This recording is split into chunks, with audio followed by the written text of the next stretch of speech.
نحمده ونصلي على رسوله الكريم اما بعد فاعوذ بالله من الشيطان الرجيم بسم الله الرحمن الرحيم رب اشرح لي صدري ويسر لي امري واحلل عقدة من لساني يفقهوا قولي.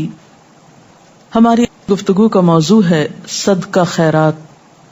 قرآن پاک میں اللہ سبحانہ وتعالی فرماتے ہیں وَأَنفِقُوا مِمَّا رَزَقْنَاكُم مِّن قَبْلِ أَن يَأْتِيَ أَحَدَكُمُ الْمَوْتُ فَيَقُولَ رَبِّ لَوْلَا أَخَّرْتَنِي إِلَىٰ أَجَلٍ قَرِيبٍ فَأَصَّدَّقَ وَأَكُن مِّنَ الصَّالِحِينَ. جو رزق ہم نے تم کو دیا ہے اس میں سے خرچ کرو قبل اس کے کہ تم میں سے کسی کی موت کا وقت آ جائے، اور اس وقت وہ کہے کہ اے میرے رب، کیوں نہ تو نے مجھے تھوڑی سی مہلت اور دے دی کہ میں صدقہ دیتا اور نیک لوگوں میں شامل ہو جاتا. تو گویا ہم سب کو اپنی موت سے پہلے پہلے، اس دنیا سے جانے سے پہلے پہلے، جو کچھ بھی ہمارے پاس ہے اس میں سے کچھ نہ کچھ دوسروں کو بھی اس کا حصے دار بنانا چاہیے، ضرورت مندوں پہ خرچ کرنا چاہیے، اپنی نعمتوں میں دوسروں کو شریک کر لینا چاہیے. قرآن پاک میں اللہ سبحانہ وتعالی ایک اور موقع پر یہ بھی فرماتے ہیں قُلْ لِعِبَادِيَ الَّذِينَ آمَنُوا يُقِيمُوا الصَّلَاةَ وَيُنْفِقُوا مِمَّا رَزَقْنَاهُمْ سِرًّا وَعَلَانِيَةً مِّن قَبْلِ أَن يَأْتِيَ يَوْمٌ لَا بَيْعٌ فِيهِ وَلَا خِلَالٌ. اے نبی صلی اللہ علیہ وسلم، میرے جو بندے ایمان لائے ہیں ان سے کہہ دیجئے کہ نماز قائم کریں، اور جو کچھ ہم نے ان کو دیا ہے اس میں سے کھلے اور چھپے خرچ کریں، اس سے پہلے کہ وہ دن آ جائے، یعنی قیامت کا دن، جس میں نہ خرید و فروخت ہوگی اور نہ ہی دوست نوازی ہو سکے گی. یعنی آج وہ مال جس سے ہم خرید و فروخت کرتے ہیں، جس سے ہم صرف اپنی ذات کی راحتیں اور آرام لیتے ہیں، اس مال سے صرف اپنی ہی ذات کا خیال نہیں کرنا، بلکہ اسے اس دن کے لیے آج خرچ کرنا ہے تاکہ اس دن کی راحتیں بھی ہم اس سے لے سکیں. اللہ سبحانہ وتعالی بار بار اس بات کی طرف توجہ دلاتے ہیں کہ اس سے پہلے خرچ کر لو کہ یہ سب کچھ تمہارے پاس نہ رہے اور تم حساب کتاب کے دن جا پہنچو جہاں پھر تم کچھ بھی خرچ نہ کر سکو گے اور نہ ہی اس مال کو کسی بزنس میں لگا کے کچھ اور کما سکو گے. یہ سب کچھ یہیں رہ جائے گا. نبی صلی اللہ علیہ وسلم نے بھی بہت سی احادیث میں خرچ کرنے کی طرف متوجہ فرمایا ہے.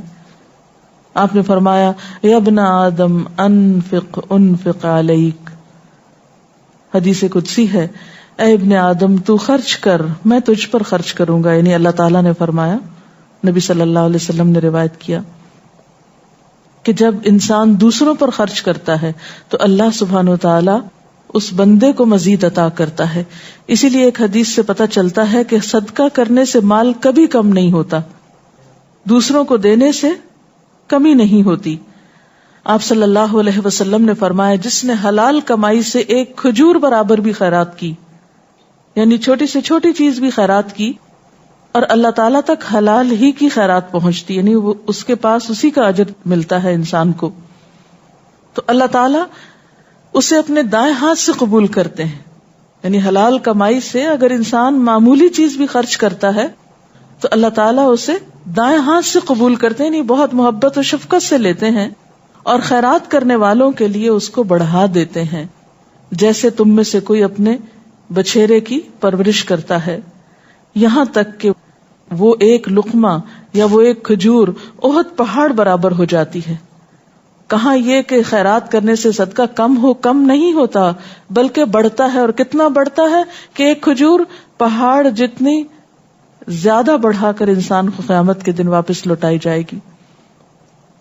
رسول اللہ صلی اللہ علیہ وسلم نے یہ بھی فرمایا، انسان کہتا ہے میرا مال میرا مال، حالانکہ اے انسان تیرا مال وہ ہے جو تو نے کھا کے ختم کر دیا، یا پہن کے پرانا کر دیا، یا صدقہ کر کے آگے بھیج دیا، باقی تو وارثوں کا مال ہے.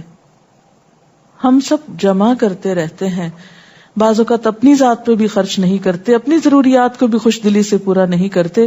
بعض لوگوں کے پاس ہوتا بھی ہے لیکن اپنے اہل و عیال کو فقیر چھوڑ دیتے ہیں، بچا بچا کے رکھتے ہیں، بخل کرتے ہیں اور بھول جاتے ہیں کہ ایک دن یہ سب کچھ یہیں رہ جائے گا اور وہ خالی ہاتھ آگے چلے جائیں گے. تو انسان کو اللہ تعالیٰ نے جو مال دیا ہے اسے خرچ کرنا چاہیے، اپنی ذات پر بھی، اپنے اہل و عیال پر بھی، اپنے رشتہ داروں پر. ایتاء ذی القربیٰ کا حکم ہے قرآن پاک میں.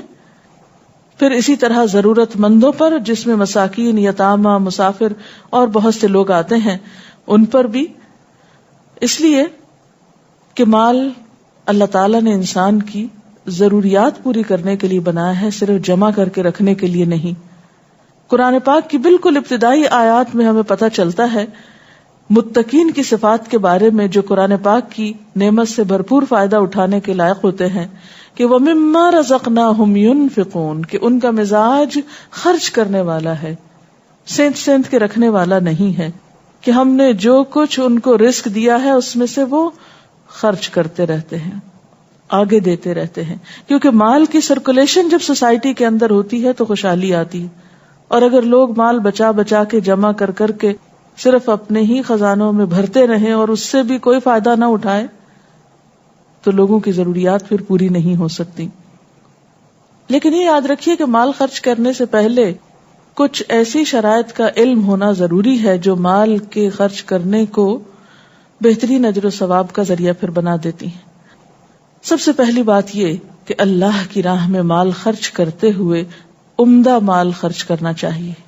یعنی جس مال کو ہم اللہ کی رضا حاصل کرنے کے لیے، اللہ تعالیٰ کی محبت پانے کے لیے خرچ کرتے ہیں، وہ مال عمدہ ہونا چاہیے. کیونکہ ہم کسی انسان کو نہیں دے رہے ہوتے، دراصل اللہ کو دے رہے ہوتے ہیں. قرآن پاک میں اللہ تعالیٰ فرماتے ہیں یا ایھا الذین آمنوا انفقوا من طیبات ما کسبتم، اے ایمان والو جو کچھ تم نے کمایا ہے اور جو کچھ ہم نے زمین سے نکالا ہے، وَمِمَّا أَخْرَجْنَا لَكُم مِّنَ الْأَرْضِ، اس میں سے اچھی چیزیں اللہ کی راہ میں خرچ کرو. وَلَا تَيَمَّمُوا الْخَبِيثَ، اور ناپسندیدہ خبیث ردی چیز اللہ کی راہ میں خرچ کرنے کا ارادہ نہ کرو. کیوں؟ اس لیے کہ اگر ہمیں کوئی ردی چیز دے تو ہم لینا کبھی پسند نہ کریں گے. تو جو چیز ہم اپنے لیے پسند نہیں کرتے وہ دوسروں کے لیے کیسے پسند کرتے ہیں. رسول اللہ صلی اللہ علیہ وسلم نے فرمایا ان اللہ طیب لا يقبل الا طیبا، بے شک اللہ تعالی پاک ہے اور وہ قبول نہیں کرتا مگر پاک چیز کو. یعنی ردی چیزیں، بیکار چیزیں، نکمی چیزیں، ناپسندیدہ چیزیں اللہ کی راہ میں دینا، اللہ تعالیٰ کو دینا اور اس سے جزا چاہنا، تو جزا کس قسم کی ہو سکتی ہے جب اللہ تعالیٰ نے اس کو قبول ہی نہیں کیا اور وہ ردی بیکار پھینکے جانے کے لائق ہے. اس سے آپ اللہ کی رضا کما رہے ہیں، یہ کیسے ممکن ہے؟ اللہ کے نام کے ساتھ بھی زیادتی ہے اور دینے والے پر بھی ایک زیادتی ہے، اور سب سے بڑھ کر یہ کہ خود اپنی ذات پر ایک زیادتی ہے. جو انسان دوسروں کا برا چاہتا ہے، دوسروں کو عزت نہیں دیتا، دوسروں کو ان کا حق نہیں دیتا، وہ دراصل اپنے ساتھ زیادتی کر رہا ہوتا ہے. اسی طرح صدقہ کرنے کے کچھ آداب بھی ہیں، اللہ کی راہ میں خرچ کرنے کے کچھ آداب ہیں جن کا ملحوظ خاطر رکھنا بے حد ضروری ہے. ارشاد باری تعالیٰ ہے یا ایھا الذین آمنوا لا تبطلوا صدقاتکم بالمن والأذى کالذی ينفق مالہ رئاء الناس ولا یؤمن باللہ، اے ایمان والو اپنے صدقات کو احسان جتا کر اور اذیت پہنچا کر ضائع مت کرو اس شخص کی طرح جو اپنا مال لوگوں کو دکھانے کے لیے خرچ کرتا ہے اور اللہ اور یوم آخرت پر ایمان نہیں رکھتا. تو سب سے پہلی بات یہ ہے کہ دے کر احسان نہ جتایا جائے. نبی صلی اللہ علیہ وسلم نے فرمایا 3 قسم کے لوگ ایسے ہیں جن سے اللہ تعالیٰ قیامت کے دن بات بھی نہیں کریں گے، ان کو پاک نہیں کریں گے، ان کی طرف نظر رحمت سے دیکھیں گے نہیں. اور ان میں سے ایک صدقہ دے کر جتانے والا، کسی پہ احسان کر کے اس کا بار بار پھر احسان یاد کرانے والا یا اس کو احسان جتانے والا. دوسری بات یہ ہے کہ خیرات کرتے وقت ریاکاری نہیں ہونی چاہیے، دکھاوا نہیں ہونا چاہیے. قیامت کے دن اللہ تعالی ایسا کوئی عمل قبول نہیں کرے گا جو لوگوں کو دکھانے کے لیے کیا گیا ہو اور اس میں اللہ کی رضا نہ ہو. ایسا عمل انسان کے خلاف حجت ہو جائے گا. تیسری بات یہ کہ اخلاص کے ساتھ سجدہ کرنا چاہیے. آپ صلی اللہ علیہ وسلم نے فرمایا اخلاص سے یعنی خالصتاً اللہ کی خاطر صدقہ کرنے والا قیامت کے دن عرش الہی کے سائے تلے ہوگا. اس دن جس دن اور کوئی سایہ نہ ہوگا. ایک روایت میں آتا ہے جو دائیں ہاتھ سے دے اور بائیں کو خبر نہ ہو کہ کیا دیا، یعنی بہت خاموشی سے چھپا کر صدقہ کرے. پھر اسی طرح یہ ہے کہ ہمیشہ گن گن کے نہیں دینا چاہیے، ہمیشہ بہت حساب کر کر کے نہیں دینا. جو توفیق استطاعت حیثیت ہو وہ دے دینا چاہیے. حضرت اسماء کہتی ہیں آپ صلی اللہ علیہ وسلم نے فرمایا خرچ کرو اور گنا نہ کرو ورنہ اللہ تعالیٰ بھی تیرے لیے گنے گا، یعنی تجھے بھی پھر گن گن کے دے گا.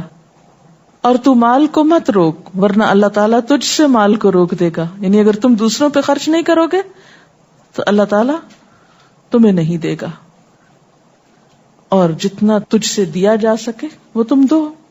پھر اسی طرح یہ بات بھی یاد رکھنے کے لائق ہے کہ انسان جب اللہ کی راہ میں خرچ کرے تو فقر و فاقہ سے نہ ڈرے کہ دے کر میں فقیر ہو جاؤں گا. قدرتی بات ہے، انسان کو تھوڑی پریشانی ہونے لگتی ہے کہ اگر میں نے اپنی چیز کسی کو دے دی تو میرا کیا بنے گا. تو اللہ تعالیٰ قرآن پاک میں فرماتے ہیں الشیطان یعدکم الفقر، شیطان تمہیں فقر و فاقہ کا خوف دلاتا ہے کہ تم فقیر ہو جاؤ گے، محتاج ہو جاؤ گے، کسی کو دینے کے بعد تمہارے پاس کچھ نہیں رہے گا. حالانکہ اللہ تعالیٰ کے خزانے بہت وسیع ہیں، جس نے کل دیا وہ آج بھی دے سکتا ہے. آپ صلی اللہ علیہ وسلم نے فرمایا صدقہ کرنے سے مال کم نہیں ہوتا بلکہ اس میں برکت ہوتی ہے، مال بڑھتا ہے. اور کسی کے قصور کو معاف کر دینے سے اللہ عزت بڑھاتا ہے، اور جو کوئی تواضع اختیار کرتا ہے اللہ اس کو بلندی عطا کرتا ہے. اسی طرح پسندیدہ صدقہ کیا ہے کہ انسان صحت اور تندرستی کی حالت میں خرچ کرے. عموماً انسان پہ جب کوئی مصیبت آتی ہے، خدا نخواستہ کوئی بیماری آ جاتی ہے، کوئی پریشانی آتی ہے یا کوئی برا خواب آ جاتا ہے لوگوں کو بعض اوقات، تو اس وقت صدقہ کرنے کا اہتمام کرتے ہیں. لیکن عام حالات میں جب سب کچھ نارمل ٹھیک چل رہا ہوتا ہے تو عموماً انسان بخل کرنے لگتا ہے. ایسے میں تو پھر مجبوراً صدقہ کرنا ہوتا ہے نا. جب کوئی پریشانی آ جائے اس مصیبت کو ہٹانے کے لیے ایک طریقے کے طور پر ایک بندہ مومن صرف مخصوص اوقات میں صدقہ نہیں کرتا بلکہ ہر حال میں صدقہ کرتا رہتا ہے، اچھے حال ہو یا برے حال ہو، خوشحالی ہو یا تنگ دستی ہو. ایک آدمی نے ایک دفعہ آپ صلی اللہ علیہ وسلم سے سوال کیا کہ کون سا صدقہ افضل ہے؟ تو آپ نے فرمایا جو صدقہ تو تندرستی کی حالت میں دے جبکہ تو حرص رکھتا ہے، فقر و فاقہ سے ڈرتا ہے اور دولت کی طمع رکھتا ہے. لہذا صدقہ کرنے میں جلدی کرو، یہ نہ ہو کہ جان لبوں پہ آ جائے اور تم کہنے لگو کہ اتنا فلاں کو دے دو، اتنا فلاں کو دے دو، حالانکہ اس وقت مال اس کا نہیں بلکہ اس کے وارثوں کا ہو چکا. یعنی مرتے وقت تو انسان کا مال مختلف لوگ لے جائیں گے، اب وہ کہے یا نہ کہے اب اس کو تو فائدہ نہیں ہے اس سے. آپ صلی اللہ علیہ وسلم نے یہ بھی فرمایا آدمی کا اپنی زندگی میں 1 درہم خرچ کرنا موت کے وقت 100 درہم خرچ کرنے سے زیادہ بہتر ہے. یعنی جب انسان کے اوپر موت کا خوف ہو کہ اب تو میں مر ہی جاؤں گا تو جلدی جلدی صدقہ کر لو، تو اس وقت 100 کرنے کا بھی ثواب اتنا نہیں جتنا عام حالات میں اچھے دنوں میں 1 درہم خرچ کرنے کا ہے. اب یہ ہے کہ صدقے کے فوائد جہاں سوسائٹی کو پہنچتے ہیں وہاں سب سے زیادہ خود ہماری اپنی ذات کو پہنچتے ہیں. نبی صلی اللہ علیہ وسلم نے فرمایا صدقہ اللہ کے غضب کو بجھاتا ہے اور بری موت سے بچاتا ہے. آپ نے یہ بھی فرمایا صدقہ کرنے میں جلدی کرو کیونکہ بلائیں صدقے سے آگے نہیں بڑھ سکتی. یعنی بجائے اس کے کہ مصیبت آ جائے تو صدقہ کیا جائے، اس سے پہلے ہی صدقہ کیا جائے، کیونکہ صدقہ کرنے سے کیا ہوتا ہے مصیبتیں اس سے آگے نہیں بڑھ سکتی. اسی طرح ایک اور روایت میں آتا ہے کہ صدقہ برائی کے 70 دروازوں کو بند کر دیتا ہے. آپ صلی اللہ علیہ وسلم نے یہ بھی فرمایا کہ جو کسی مسلمان کو کپڑا پہنائے گا تو جب تک اس کے بدن پر ایک دھجی بھی رہے گی تب تک یہ پہنانے والا اللہ کی حفاظت میں رہے گا. اسی طرح ایک اور موقع پر آپ نے فرمایا قیامت کے دن حساب کتاب ختم ہونے تک صدقہ کرنے والا اپنے صدقے کے سائے میں رہے گا. یعنی قیامت کے دن بھی جیسے دنیا میں صدقہ انسان کے لیے ایک حفاظت کا ذریعہ بنتا ہے بلاؤں سے، اسی طرح قیامت کے دن بھی صدقہ انسان کے لیے ایک سائے کی حیثیت رکھے گا اور اسے حشر کے دن کی گرمی سے محفوظ کرے گا. اس کے برعکس جو لوگ صدقہ خیرات نہیں کرتے، زکوٰۃ دینے سے انکار کرتے ہیں یا اپنے فرائض پورے نہیں کرتے، تو قرآن پاک میں اللہ تعالیٰ فرماتے ہیں لا يحسبن الذين يبخلون بما آتاهم الله من فضله هو خيرا لهم بل هو شر لهم سيطوقون ما بخلوا به يوم القيامة. جن لوگوں کو اللہ نے اپنے فضل سے مال و دولت دی اور وہ بخل سے کام لیتے ہیں، اس خیال میں نہ رہیں کہ یہ بخل ان کے حق میں بہتر ہے، بلکہ یہ ان کے لیے بہت برا ہے. اس بخل سے جو کچھ وہ جمع کر رہے ہیں اسے قیامت کے دن طوق بنا کر ان کے گلے میں ڈال دیا جائے گا، یعنی یہ ان کے لیے باعث وبال ہوگا. حضرت ابو ہریرہ کہتے ہیں کہ رسول اللہ صلی اللہ علیہ وسلم نے فرمایا جس کو اللہ نے مال دیا اور اس نے اس کی زکوٰۃ ادا نہ کی تو قیامت کے دن اس کا مال گنجے سانپ کی شکل میں جس کی آنکھوں پہ 2 نقطے ہوں گے اس کے گلے کا توق بن جائے گا، یعنی گلے میں لپٹ جائے گا. پھر اس کی دونوں باچھیں پکڑ کر ان کو ڈسے گا اور کہے گا کہ میں تیرا مال ہوں، میں تیرا مال ہوں. یعنی مال سانپ کی شکل میں انسان کے لیے عذاب کا ذریعہ بنے گا. اور اس کے بعد آپ صلی اللہ علیہ وسلم نے یہی آیت تلاوت فرمائی. آپ صلی اللہ علیہ وسلم نے یہ بھی فرمایا کہ زکوٰۃ ادا نہ کرنے والے لوگوں کو اللہ تعالیٰ قحط سالی میں مبتلا کر دیتا ہے، یعنی بارشوں کا سلسلہ بند ہو جاتا ہے. تو اس لیے ضروری ہے کہ ہم اپنے اس فرض کو پہچانیں اور اللہ کے دیے ہوئے مال میں سے اور دیگر نعمتوں میں سے بخوشی اپنی خاطر اور معاشرے کے امن اور سکون کی خاطر اللہ کے بندوں میں اللہ کے دیے ہوئے مال کو پھیلائیں، تقسیم کریں، ان کو اس میں حصے دار بنائیں. اس سلسلے میں اگر کوئی سوال ہو آپ کے ذہن میں تو آپ کر سکتے ہیں. اکثر ایسا ہوتا ہے کہ جب آپ نیکی کسی کے ساتھ کرتے ہیں تو ارد گرد پتہ چل جاتا ہے، اپنی ریا کی نیت نہیں ہوتی، تو اس صورت میں کیا کرنا چاہیے؟ نیکی کرتے رہنا چاہیے اور یہ پرواہ نہیں کرنی چاہیے کہ کوئی دیکھ رہا ہے یا نہیں دیکھ رہا. اس سے مراد کیا یہ ہے کہ آپ اپنے بچوں کے لیے جمع نہ کریں اور جو کچھ ہے وہ آپ دے دیں، مطلب کسی وقت بھی اگر آگے کے حساب سے آپ نے رکھا ہوا ہو تو وہ آپ نکال دیں صدقے کے طور پہ. اور نہیں، یہ مراد ہے صدقہ کرنے سے مراد یہ نہیں ہے کہ آپ اپنے پاس کچھ بھی نہ چھوڑیں. اس سے مراد یہ ہے کہ آپ اپنی ذات پر خرچ کریں، اپنے بال بچوں پہ خرچ کریں، اپنے رشتہ داروں، جیسے شروع میں بھی بات ہوئی تھی، اور مال میں سے جو اللہ کا حق ہے، یعنی خاص طور پر زکوٰۃ جو ہے اس کو آپ نکالیں. اور پھر دوسری روایت سے ہمیں یہ بھی پتہ چلتا ہے کہ مال میں زکوٰۃ کے علاوہ بھی حق ہے. قرآن پاک میں آتا ہے یسألونک ماذا ينفقون، لوگ آپ سے پوچھتے ہیں کیا خرچ کریں، قل العفو، کہہ دیجئے جو ضرورت سے زائد ہو. تو اپنی ضروریات کو سامنے رکھتے ہوئے آج کے لیے اور کل کے لیے، اس کے بعد جو زائدہ ضرورت مال ہے اس میں سے آپ جتنا ممکن ہو، جو توفیق ہو، وہ زکوٰۃ کے علاوہ نکالتے رہیں. اور اگر پس انداز کرنے کی ایسی ممانعت ہوتی تو اسلام میں قانون وراثت نہ ہوتا. یعنی اس کا مطلب یہ کہ مال جمع تو ہوگا لیکن اس میں سے زکوٰۃ نکالی جائے گی، حقداروں کا حق نکالا جائے گا، صرف جمع ہی نہیں کیا جاتا رہے گا یا بخل سے کام نہیں لیا جائے گا. کچھ لوگ ایسے ہوتے ہیں جن میں انا پرستی بھی ہوتی ہے اور وہ یہ نہیں چاہتے کہ ہم ان سے لیں، مگر وہ ہوتے بھی ہیں حقدار مگر لیتے نہیں ہیں، تو ان کو بھی ہم کس طریقے سے صدقہ دیں؟ ٹھیک ہے، وہ بھلے ہمارے اپنے ہوں، رشتہ دار ہوں. یہ تھوڑا اس کو ذرا وضاحت فرمائیے. اس میں آپ دیکھیے کہ صاحب مال لوگوں پر ذمہ داری عائد ہوتی ہے کہ وہ اس بات پر بھی نظر رکھیں کہ ان کے آس پاس دائیں بائیں ضرورت مند کون ہے. تو جس چیز کی ضرورت آپ محسوس کریں وہ چیز آپ نکالیں، یا جو آپ کے پاس زیادہ ہو وہ آپ ضرورت مند ڈھونڈ کر وہاں تک پہنچائیں.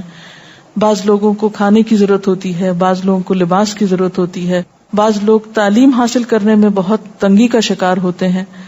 تو یہ ڈپینڈ کرتا ہے کہ آپ کے علم میں، اطلاع میں کون کس چیز کا ضرورت مند ہے. اور جہاں تک آپ نے انا کی بات کی، یہ بات درست ہے، لیکن بہت حد تک ڈپینڈ کرتا ہے کہ دینے والا دوسرے کی انا کو محفوظ کرتے ہوئے یا بچاتے ہوئے یا اسے ہرٹ کرتے ہوئے کس طرح اس کو دیتا ہے. تو انشاءاللہ جب دینے کا انداز خوبصورت ہوگا، چھپا کر دیا جائے گا، دوسروں کے سامنے اس کو ذلیل نہیں کیا جائے گا تو وہ بھی سکون کے ساتھ اس کو قبول کر سکے گا. ڈاکٹر صاحبہ، ہمارے ہاں صدقے کا جو معنی و مفہوم ہے وہ بہت محدود ہے. یعنی صرف لوگ یہ سمجھتے ہیں کہ آپ نے پیسے دے دیے یا کسی کی مدد کر دی تو وہی صدقہ اور خیرات ہے. تو آپ قرآن و سنت کی روشنی میں اس کے معنی و مفہوم پہ مزید روشنی ڈالنا چاہیں گی؟ ایسا ہے کہ صدقہ صرف مال کا نہیں ہوتا. نبی صلی اللہ علیہ وسلم نے ہر نیکی کو صدقہ کہا ہے. کل معروف صدقہ، ہر نیکی کا کام صدقہ ہے. کوئی بھی احسان یا کوئی بھی خیر خواہی اور بھلائی جو آپ کسی کے ساتھ کرتے ہیں، خواہ اچھا مشورہ دے کر، خواہ اس کو دعا دے کر، خواہ اس کو ایک اچھی بات کر کے اس کا دل خوش کرتے ہیں، یہ سب چیزیں بھی صدقہ ہیں. آپ کسی کو علم سکھاتے ہیں، جہالت سے نکالتے ہیں، اندھیروں سے نکالتے ہیں، یہ صدقہ ہے. آپ کسی کو کھلے دل سے ملتے ہیں، مسکراہٹ کے ساتھ اس کا استقبال کرتے ہیں، یہ بھی صدقہ ہے. پھر اسی طرح کسی بھی قسم کی مدد، مثلاً کوئی بیمار ہے، اس کی بیمار پرسی، کوئی درد سے کرا رہا ہے، اس کی خدمت، اس کی عیادت، یہ بھی صدقہ ہے. پھر اسی طرح کوئی بہت دل ہارا ہوا ہے، اس کو آپ حوصلہ دیتے ہیں، دل جوئی کرتے ہیں. کوئی فوت ہو جاتا ہے کسی کے یہاں، اس کی آپ تعزیت کرتے ہیں. اسی طرح اگر کوئی آپ کے ساتھ زیادتی کر جاتا ہے، آپ اس کو معاف کرتے ہیں، یہ بھی صدقہ ہے. پھر اسی طرح تکلیف دہ چیز کو راستے سے ہٹانا، یہ بھی صدقہ ہے. کوئی زور سے سنتا ہے، آپ اس کو زور سے بول کے سنا دیتے ہیں. کوئی دیکھ نہیں سکتا، آپ اس کی چلنے میں یا کسی کام میں مدد کر دیتے ہیں، یہ بھی صدقہ ہے. یعنی کم سننے والے کو اونچا بول کے سنانا، نہ دیکھ سکنے والے کو ہاتھ پکڑ کر رستہ دکھانا، راہ پار کرا دینا. کوئی بیمار ہے، اس سے آپ ڈاکٹر کے پاس لے جاتے ہیں. اسی طرح دو جھگڑا کرنے والوں کے درمیان صلح کرانا، اسے بھی صدقہ کہا گیا ہے. پھر اسی طرح آپ دیکھیے کہ درخت لگانا، پودے لگانا، خصوصاً پھلدار درخت لگانا، تو جو بھی کوئی اس میں سے کھائے گا وہ سب آپ کے لیے صدقہ لکھا جائے گا. پانی نہیں کہیں پر، وہاں پانی کا بندوبست کرا دینا، کنواں کھدوانا. اسی طرح حدیث کے مطابق نیکی کا حکم دینا اور برائی سے روکنا، یہ بھی صدقہ ہے. ہمارے دین میں صدقے کا کانسیپٹ بہت وسیع ہے، اور ہر شخص خواہ وہ مال رکھتا ہو یا نہ رکھتا ہو، کسی نہ کسی شکل میں صدقہ کر سکتا ہے. اور ہم میں سے ہر ایک کو نیکی کے کاموں کا حریص ہونا چاہیے اور ایک دوسرے سے آگے نکلنے کی کوشش کرنی چاہیے. اللہ تعالی ہمیں اس کی توفیق عطا فرمائے. وآخر دعوانا ان الحمد للہ رب العالمین. سبحانک اللہم وبحمدک، نشہد ان لا الہ الا انت، نستغفرک ونتوب الیک.